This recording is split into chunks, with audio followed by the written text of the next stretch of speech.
의원님 안녕하세요. 반갑습니다. 네. 예. 바쁘시죠? 예. 저희가 이제 내년 총선도 있고, 예. 그래서 우리 이제 다음에 이제 총선에 나오실 분들한테 한번 그 지역 민생 현안 뭐 이런 것들 좀 인터뷰를 하고자 이렇게 우리 의원님한테 인터뷰 요청했습니다. 예. 감사합니다. 기회를 바쁘- 주셔서 감사합니다. 바쁘신데도 이렇게 인터뷰 응해주셔서 감사드립니다. 제가 감사합니다. 처음 정치를 하시게 된 어떤 특별한 동기가 있었나요?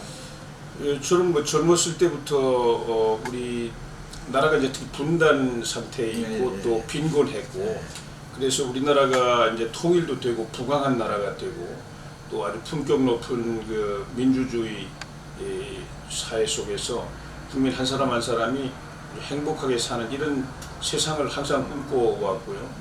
그래서 뭐 대학 시절에는 이제 민주화 운동에도 제가 많이 헌신을 했고 또 제가 일시 이제 뭐 사법시험 합격해가지고 판사로 조금 있었지만은 이제 더 넓게 사회에 참여해야 되겠다 이래서 바로 이제 변호사로 있으면서 민권 운동도 좀 했고요. 그리고 이제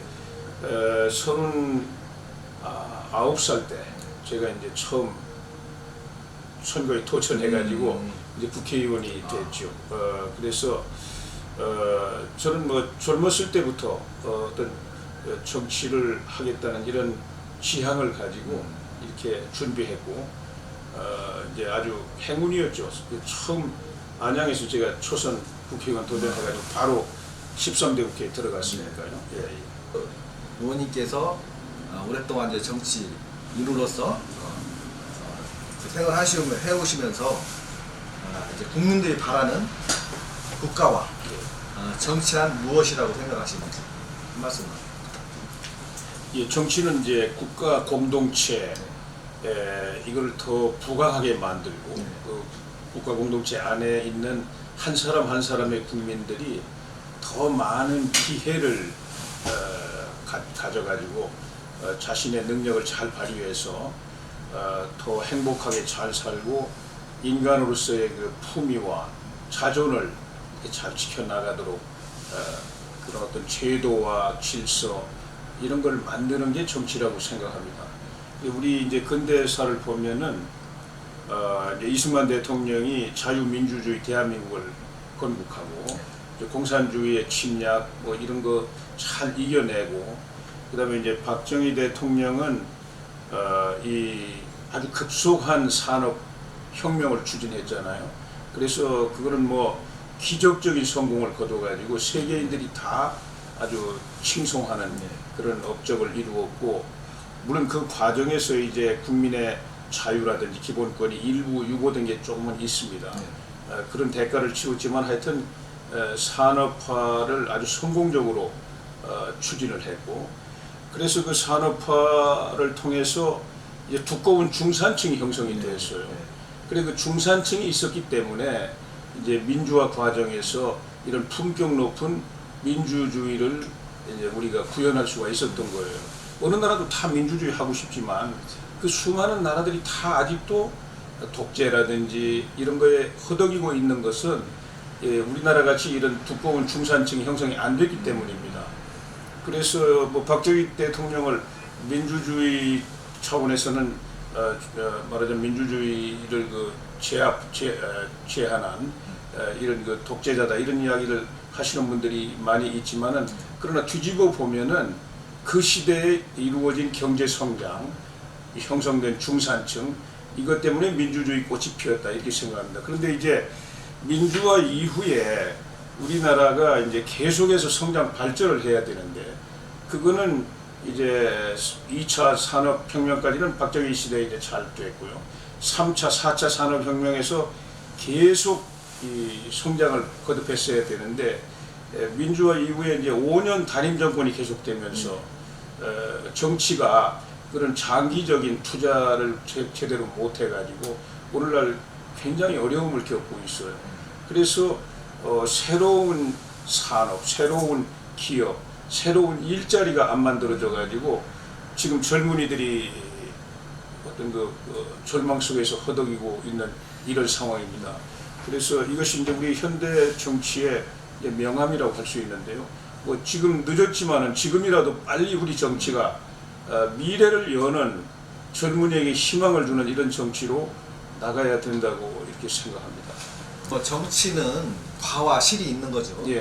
뭐 어느 한쪽만을 얘기한다고 하면 뭐 실도 얘기할 수 있고 과도 할 수 있어요. 그러나 이제 우리나라 그 근대 정치를 보면 어쩌면 박정희 대통령이라는 인물이 또 우리 경제를 이만큼 예, 발전시킨 거는 그렇습니다. 우리가 예. 부인할 수 있는 예, 사실이거든요. 예, 예, 예.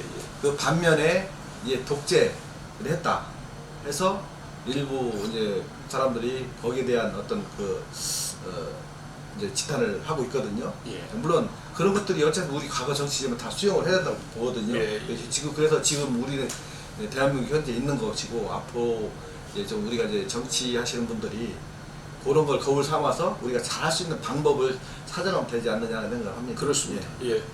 이제 금산 같은 경우에는 지금 인삼을 빼놓고 금산 경제를 말할 수는 없어요. 예. 그래서 앞으로 이제 우리 의원님께서 또 이제 그 국회에도 들어가게 되시면 지역구 어떤 지역 현안들에 대해서 심도 있는 어떤 해법을 좀 제시를 하시고 예. 또 방법을 찾아내야 되는데 예. 지금 현재 금산 인삼 산업 발전을 위한 어떤 정책 방향과 논산, 계룡, 금산 발전을 위한 청사진이 있다면 어떤 것인가요? 예, 뭐 정치라는 건 결과에 대한 책임입니다. 예. 지금 이제 우리 경제가 이 문재인 정권 들어와 가지고 예. 최악입니다. 뭐 국제 무역 분쟁이라든지 이런 것 핑계를 대고 있지만 그건 다 사실이 아니고요. 그런 와중에서도 일본이라든지 미국이라든지 독일이라든지 선진국들 경제는 많이 성장했고요. 우리나라는 완전히 반토막이 돼버렸습니다. 그 최악의 지금 경제 상황입니다. 특히 순수하게 시장 경제만 놓고 보면은 국가 정부가 재정을 풀어가지고 뭐 노인 어른들 일자리 만들고 이런 거 빼고 순수하게 시장에서 경제 활동을 통해서 만들어지는 어떤 취업의 기회라든지 이런 거 놓고 보면은 최악 중에 최악입니다. 이렇게 우리 전국적인 경제 상황이 나빠졌기 때문에 우리 금산이라든지 논산, 계룡 지역 경제도 나빠지고 있는 것이죠. 특히 이제 우리 금산은 뭐 인삼이 기본입니다. 인삼의 생산이라든지 제조, 판매, 유통, 가공 이런 것들이 어우러져서 지역 경제를 이루고 있는데요. 그것도 지금 뭐 전체적으로 경기가 침체되다 보니까 수요도 줄어들고 가격도 제대로 유지가 안 되고 아주 어려움이 많습니다. 특히 이제 또 논산 같은 데를 이제 뭐 주로 농업이 아주 강한 그런 곳인데 역시 그 경제 전체가 이제 침체되니까 또 수많은 뭐 음식점도 다 문을 닫고 또 사람들이 뭐 회식이라든지 이런 활동이 둔화되니까 이제 소비가 줄어들고 그래서 뭐 수요라든지 또 가격 같은 게 불안정해지고 아주 어려움이 많습니다. 특히 이제 우리 금산의 이제 인삼은 특히 이제 뭐 건강을 보조하는 이런 이 산업이기 때문에 이것은 이제 경기가 나빠지면 바로 직격탄을 맞지 않습니까? 그러나 이제 이렇게 어려울 때 오히려 이제 우리 인삼 산업의 경쟁력을 높이는 이런 과감한 투자라든지 이런 전략을 만들어내는 게 중요하다고 생각해요. 저는 뭐 우리나라 경제가 이제 뭐 이 정권의 이 잘못된 정책 이것이 수정이 되면은 이제 다시 또 아주 도약한다고 믿고 있고요. 지금 제가 이제 국회의원으로 있을 때 약사법 때문에 큰 소동을 겪지 않았습니까? 그런데 그 이제 약사법을 그때 제가 일부 개정을 해서 이제 식품으로서의 인삼 아니고 한약재 원료로서 이렇게 이제 인삼의 그 유통이라든지 가공이라든지 이런 거 또 이제 우리 이 금산의 영세 중소 기업들이 상인들이 이렇게 참여할 수 있는 길을 열어는 놓았는데 그 뒤에 이제 제가 뭐 국회를 비우고 있는 사이에 이게 이제 그 부분은 이제 보건복지부에서도 식약청에서 이제 전부 다루고 있거든요. 그래서 보건복지부하고 식약청 이쪽에서 이제 대통령령이라든지 규칙이라든지 이런 걸 정할 때 우리 인삼 상인들 취업 사정 이런 것을 충분히 고려해가지고 융통성 있게 잘 했어야 되는데 자기들 편리한 대로 이렇게 하다 보니까 우리 지금 뭐 지역에 와서 보니까 너무 힘들어하고 계세요. 그것 때문에 또 우리 인삼산업도 많이 위축되고 있고요. 그래서 이제 원래 인삼산업법은 농림부에서 이제 주관하지 않습니까? 그런데 그 분야에서 농림부가 이제 충분히 보건복지부라든지 식약청 이쪽을 잘 견제를 못하기 때문에 이게 지금 이제 우리 금산에 큰 뭐 장애가 되고 있는데요. 제가 이제 앞으로 이제 뭐 다시 국회에서 활동할 수 있게 되면은 그 부분을 완전히 이제 다시 손을 봐가지고 우리 금산 인삼 이것이 이제 이 식품으로서의 인삼에 관해서는 지금 인삼산업법도 규제가 심합니다. 너무 이걸 뭐 그냥 이 검사라든지 이런 걸 통해서 너무 제한만 하지 우리 인삼 농가라든지 인삼 가공 유통시키는 상인들 편에서 인삼 산업을 이렇게 활발하게 촉진하는 이런 도움을 별로 주지 않으면서 규제만 강하거든요.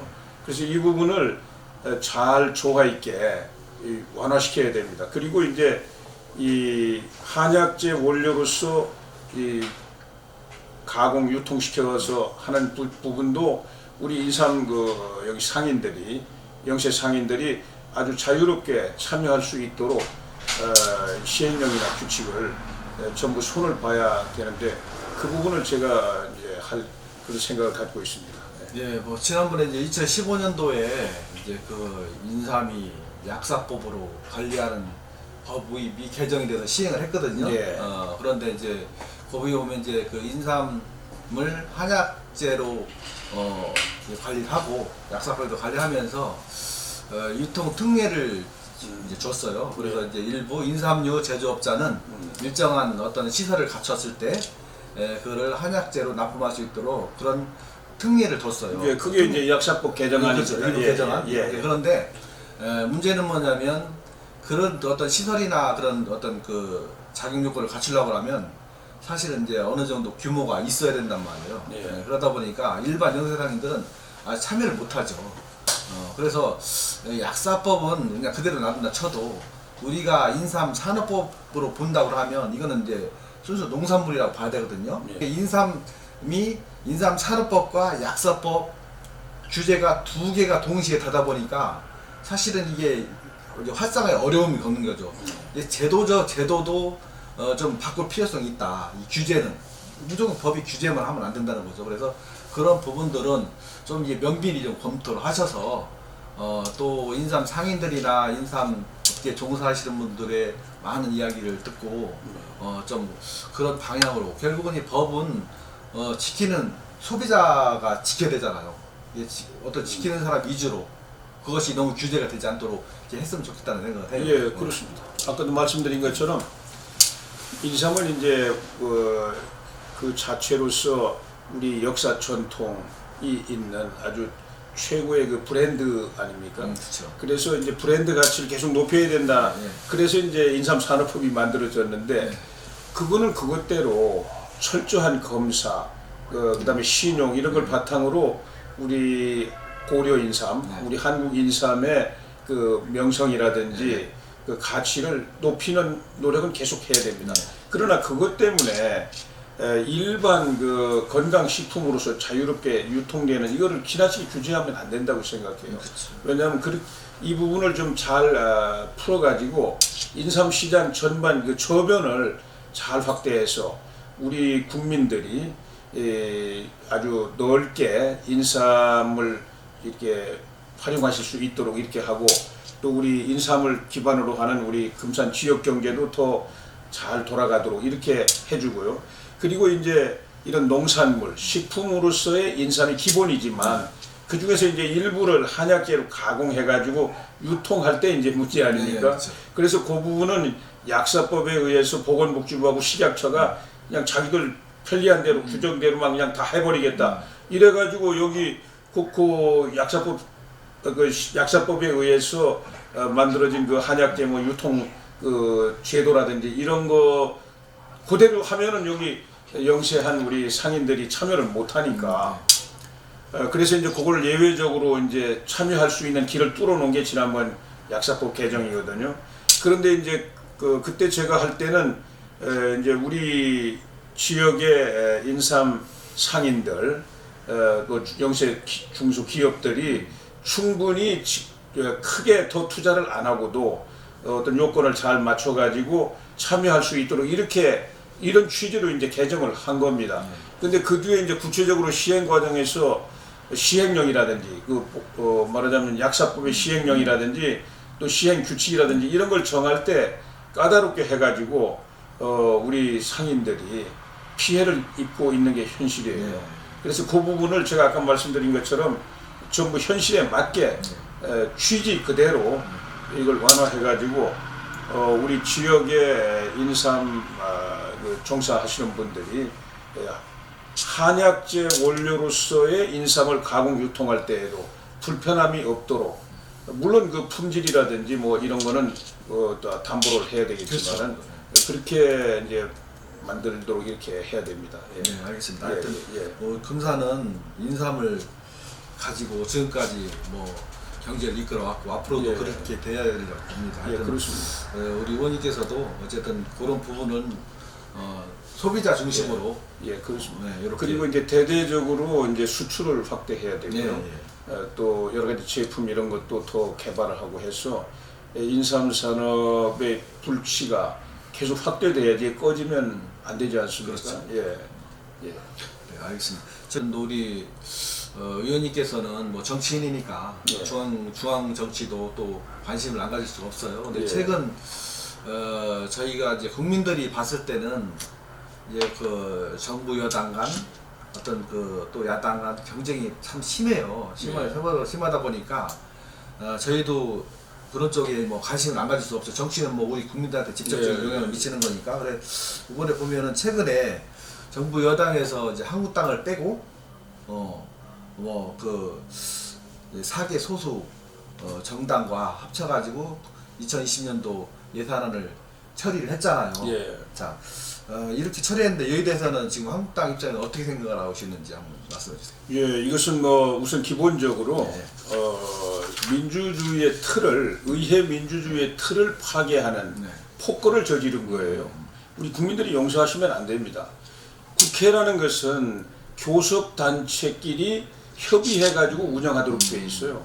근데 교섭단체도 아닌 소수 세력들, 심지어 정당도 아닌 단체까지 끌어들여가지고 4+1이라고 하는 정체불명의 그런 협의체를 만들어서 거기서 자기들끼리 밀실해서 예산안을 주물러가지고 예결위 통과도 안 시키고 본회의에서 끌어다가 방맹이를 두드리는 이거는 의회 민주주의의 틀을 완전히 파괴하는 거예요.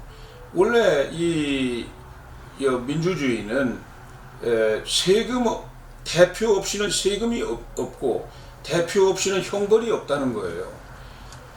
예산안이라는 것은 예산안을 통해서 내년에 세금을 어떻게 거둔다는 게 정해져 있고 그 세금을 어떻게 쓴다는 게 정해지는 거예요. 그렇죠. 예산은 곧 법률입니다. 그거는 대표들끼리 충분히 토론해가지고 협의도 하고 합의도 해서 민주 절차에 의해서 통과시켜야 되는 거거든요. 내년 예산안은 이렇게 완전히 모든 걸 무시해버리고 폭거로서 이걸 통과시킨 거예요. 그 예산안 가지고 내년에 세금 거두고 쓰겠다는 것입니다. 심지어 이제 그 내용을 들여다보더라도 경제가 나빠져 가지고 작년보다도 올해보다도 내년에 세수가 3조 원이 줄어든다고 그래요. 그런데 지출은 46조를 더 늘려놨습니다. 그러면 그 46조를 어디에다 정말 우리나라의 미래를 위해서 무슨 연구 개발이라든지 큰 SOC라든지 이런데 장기적인 목적을 가지고 투자하는데 쓴다고 하면 또 몰라요. 이거 완전히 내년 선거를 위해서 그냥 뭐 선심성, 소비성으로 그냥 지출하겠다는 거 아닙니까? 이것은 국민에 대한 배신이고요. 이건 있을 수 없는 일입니다. 그게 우리 한국당의 입장입니다. 네. 이제 예산안 처리도 처리지만 앞으로 또 지금 그 정부 여당 간, 그 자유한국당 간 치열한 공방을 벌이고 있는 것이 공수처법, 예. 또 연동형 비례제도 도입, 또 이런 돈들이 지금 남아 있거든요. 예.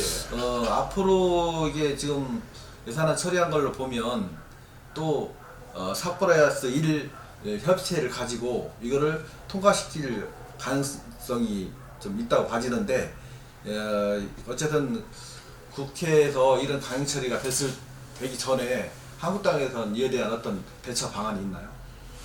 지금 한국당은 뭐 원칙적으로 무조건 민주주의의 근본을 부정하는 것이기 때문에 반대합니다. 이 공수처법이라든지 연동형 선거제에 대해서 우리 국민들은 내용을 잘 모르고 계시잖아요. 제가 이거 설명하려면 뭐 복잡하기 때문에 간단히 말씀드리면, 공수처라는 것은 대통령이 자기 마음대로 특별 검찰을 따로 만드는 거예요, 소수에. 그래가지고 그 검찰이 지금의 일반 검찰, 법원, 판사들, 그리고 경찰, 또 고급 공무원들, 그리고 장성급 이상 군인들, 이거를 손아귀에 집어넣는 것입니다. 이런 독재가 세상에 어디 있습니까? 대통령을 중심으로 하는 행정 권력이 사법의 독립, 또 검찰의 정치적 중립, 또 군의 어떤 그 정치적 중립, 이거를 보장하면서 민주주의 제도가 이게 굴러가는 거예요. 그래 견제와 균형이 이루어지는 것입니다. 그 견제와 균형을 대통령이 직접 조직한 특별 검찰을 가지고 다 무너뜨리자는 거 아닙니까? 직접 행사는 이런 독재가 없는 거예요. 이건 히틀러의 게슈타프하고 똑같은 거예요. 세계 어느 민주국가에도 이런 제도가 존재하지 않습니다. 우리 국민들이 이거는 분연히 일어나서 이걸 막아주셔야 돼요. 그 다음에 연동형 선거제라는 건 이것도 선진 민주국가 어느 나라에도 없는 제도예요. 이거는 지금 비례대표가 현재는 47명입니까? 지금 이제 저 사람들은 뭐 75명으로 늘린다. 또 자기들끼리 지금 뭐 50명으로 줄인다. 이런 이야기를 하는데요. 이 비례대표를 이 지역구에서 다수 의석을 차지하는 큰 정당을 빼고 소수 정당끼리 나눠 갖자는 게 기본적으로 연동형 선거제입니다. 그게 말이 됩니까? 그렇게 하면 어느 당도 과반수 일당이 될 수가 없어요. 그리고 지금 군소 정당은 다 집권 세력인 민주당과 손을 잡고 있는 형편 아닙니까? 그러면은 어떤 선거를 하더라도 민주당이 항상 의회를 지배하는 거예요. 민주당하고 거기 군소 정당들이 이렇게 연대해가지고. 그런데 지금 민주당 정권이 어떤 노선을 지금 걷고 있습니까? 지금 공수처법 이야기 드린 것처럼 이미 우리 국민들이 다 보셨잖아요. 경남지사 우리 사법부에서 구속했을 때 벌떼처럼 일어나가지고 이 집권 세력이 법원과 판사를 공격하지 않았습니까? 그리고 지난번에 조국 사건 때 검찰청이 조국에 대해서 수사를 원칙대로 하니까 벌떼처럼 일어나서 검찰청을 에워싸고 온갖 검찰과 검사들을 공격하지 않았습니까? 아니 이게 민주주의 국가에서 삼권이 분립된 나라에서 이런 일이 있다는 이야기를 들어본 일이 없어요. 이거는 저 공산당 일당 체제 하는 나라에서 판사도 검사도 다 공산당의 명령을 받는 사람들로 되어 있는 이런 세상을 꿈꾸는 것입니까? 뭡니까 이거? 이거 정말 있을 수 없는 일이 벌어지고 있는데 의회를 자기들이 완전 의회까지 장악해버리겠다는 것이거든요. 그래서 우리 국민들께서 이 공수처 그리고 이 연동형 선거제 이것이 이 지금 집권당, 이 집권 세력이 완전히 자기들 노선에 맞는 그런 독재 체제를 구축하려고 하는 정치적 음모라고 하는 것을 좀 잘 이해해 주시고 국민의 힘으로 이걸 막아주시기를 저는 바라고 있습니다. 어쨌든 이제 의회 민주주의라 하면 어쨌든 정부를 집행부를 견제하고 감시하는 역할을 하는 거잖아요. 그렇습니다. 뭐 여당이든 야당이든 그렇습니다. 국회의원들이라 하면 예. 결국은 이제 국민이 뽑아진 국회의원들 같은 경우에는 집행부의 어떤 예산이나 어떤 그 뭐 권력 남용 이런 것들을 좀 견제하고 감시해야 되는데 그게 전혀 지금 되고 있지 않다는 생각을 지금 국민들이 많이 그렇습니다. 하고 있거든요. 그렇습니다. 지금 우리나라 이제 이 국회는 네. 법을 만들고 예산을 만듭니다. 네. 그리고 정부는 국회가 만들어준 법과 예산을 잘 이 현실에 맞게 집행을 하는 거죠. 집행을 하는 거예요. 그런데 지금 예산 누가 다 만들어 옵니까? 정부에서 지금. 정부가 다 만들어 오지 않습니까? 이번에도 510 몇 조인가 어마어마한 초슈퍼 예산을 만들어 가지고 집어 던졌는데 국회에다가 국회에서 전혀 견제도 못하고 그대로 그냥 밀어붙이지 않았습니까? 그 다음에 법안도 대부분 다 공수처법 같은 거 어디서 만드는 거예요? 대통령이 지금 만들고 있는 거 아닙니까? 그걸 그냥 강제로 지금 밀어붙이겠다는 거 아닙니까? 이거 안 됩니다. 이렇게 의회가 말하자면은 정부 여당을 견제하지 못하고 특히 이 여당 쪽 국회의원들이 전부 다 무조건 집권 행정부의 주구 노릇을 하면은 의회 민주주의가 작동을 할 수가 없죠. 예. 결국 국민들만 모든 피해를 입게 됩니다. 예. 그리고 이제 우리 자유한국당에서 지금 이제 내세우고 있는 정강 정책이 있잖아요. 거기에 대해서 좀 자세히 좀 설명 좀 부탁드립니다. 자유한국당의 정강 정책은 제가 한두 마디로 설명할 수 있는 게 아니고 네, 저희들은 자유민주주의, 자유시장 경제의 큰 원칙 이것을 파괴하면 절대 안 된다. 왜냐하면 대한민국은 이 자유민주주의, 자유시장 경제라는 큰 기둥 위에 세워진 나라예요. 그리고 이거를 부정하고 파괴하려고 하는 공산주의 세력하고 싸우면서 이걸 지켜온 나라입니다. 그리고 그것 때문에 대한민국이 이런 기적적인 경제 성장을 이루고 그걸 바탕으로 품격 높은 민주주의 세상을 열지 않았습니까? 이거를 계속 더 발전시켜야 되겠다.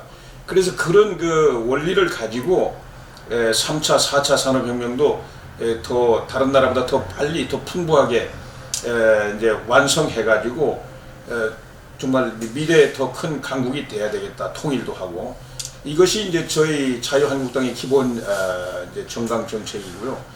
그러나 이제 그 중에서 항상 이제 구체적으로 이제 여러 가지 자유시장 경제나 자유민주주의에도 허점도 있고 불완전한 점도 있지 않습니까? 그래서 불평등이라든지 또 아주 어려운 분들 특히 하는 문제 또 이제 우리 사회가 지금 부닥치고 있는 이 저출산 고령화 문제 또 이제 빈부 격차 문제 이런 문제도 저희들 손 놓고 있자는 게 아닙니다. 저희들은 그 문제도 적극적으로 대응을 잘 한다. 그러나 그걸 핑계 대 가지고 이 자유민주주의나 자유시장 경제를 허물려고 하는 일은 해서 안 된다. 저는 지금 이 문재인 정권 세력들은 그거를 기본적으로 허물려고 그래요. 헌법 개정안 낼 때 자유를 빼려고 하지 않았습니까? 아니 대한민국은 기본적으로 자유의 나라예요. 국민 한 사람 한 사람의 자유와 인권, 인간의 존엄, 가치 이거를 위해서 국가를 만들고 그거를 계속 키워나간다는 게 국가의 목표입니다. 그런데 거기서 자유를 빼겠다고 그랬어요. 심지어 지난번에 조국을 법무부 장관으로 밀어붙일 때 그 청문회 보셨지 않습니까? 물어봤어요. 의원들이 청문회에서. 당신은 그 산호맹 할 때 사회주의 그 전향했느냐? 전향 안 했다고 그러지 않았습니까? 나는 사회주의자라고 하지 않습니까? 아니 사회주의하고 자유민주주의하고 이게 공존할 수 있나요? 정반대죠. 반대입니다. 부딪히는 거예요. 그런 사회주의자를 다른 장관도 아니고 법무부 장관으로 밀어붙이는 게 이 정권의 본질입니다. 그래서 저희들은 지금 국민과 함께 자유 대한민국을 지키고 그 자유를 통해서 더 부강하고 더 국민들의 삶의 질이 보장되는 이런 행복한 사회 이거를 추구해 나가는 것이 저희 당의 기본적인 그 목표고요. 강령입니다. 또 이제 내년 총선이 사실 이제 4개월 정도 앞으로 이제 예. 다가왔거든요. 다들 이제 바쁘실 텐데 네. 또 이제 내년 총선의 어떤 향방에 따라서 많은 변화가 있을 거라고 봅니다. 예. 그런데 이제 일단 우리 지역 논산, 계룡, 금산 에서는 지금 자유한국당에서는 지금 우리 이인재 의원님과 예. 박우석 조직위원장이 두 분이 지금 출마설이 지금 나돌고 있거든요. 그렇다고 하면 아무래도 어떤 뭐 경합이 불가피할 것으로 보여지는데 지금 자유한국당 공천 기준은 어떻게 되나요? 예, 지금 이제 만들고 있는 중입니다. 네. 예, 만들고 아직 확정이 안 되어 있고요. 네. 그 이제 지금 당에서 이제 그 공천 기준이라든지 절차라든지 이걸 이제 만들게 되고요. 그 다음에 이제 그걸 이렇게 운영하는 그 공천관리위원회도 이제 머지않아서 이제 구성을 하게 될 겁니다. 그래서 이제 뭐 여기 우리 지역뿐만 아니라 이제 전국 다 어느 지역이나 이제 경쟁이 많이 있게 되죠. 네. 예, 그래서 이제 경선을 어떻게 할 것인가 여러 가지 이제 당에서 다 정해 가지고 질서 있게 이제 진행이 될 겁니다. 그러나 이제 지금 여러 가지 언론에서 말이 많은데 결국은 이 가장 주민들의 지지를 많이 받는 그래서 당선 가능성이 높은 이런 걸 기준으로 해가지고 이제 질서 있게 공천이 이루어지리라고 생각합니다. 예. 일정은 지금 나와 있나요? 일정이 지금 아직 안 나와 있고요. 이제 예년에 비추어 보면은 이제 4월 15일이 선거이기 때문에 약 2달 전쯤, 그러니까 2월 중순쯤에 공천이 시작이 될 거고요. 아주 늦어지는 지역은 이제 조금 더 늦어질 거고요. 이렇게 될 겁니다. 예, 마지막으로 네. 우리 이제 논산, 계룡, 금산 지역구 주민들에게 하실 말씀 계시면 간단하게 한번 말씀해 주세요. 우리 나라 전체 지금 경제가 너무 침체되어 있고 네. 또 안보도 굉장히 불안정해 있고 이 경제와 안보는 또 서로 서로 연계되어 있습니다. 안보가 불안정해지면 이제 투자도 약해지고 특히 외국에서 투자도 약해지고요. 경제가 나빠집니다. 이렇게 아주 어려운 환경이기 때문에 우리 지역 경제도 아주 나쁩니다. 아주 어려움이 많은데요.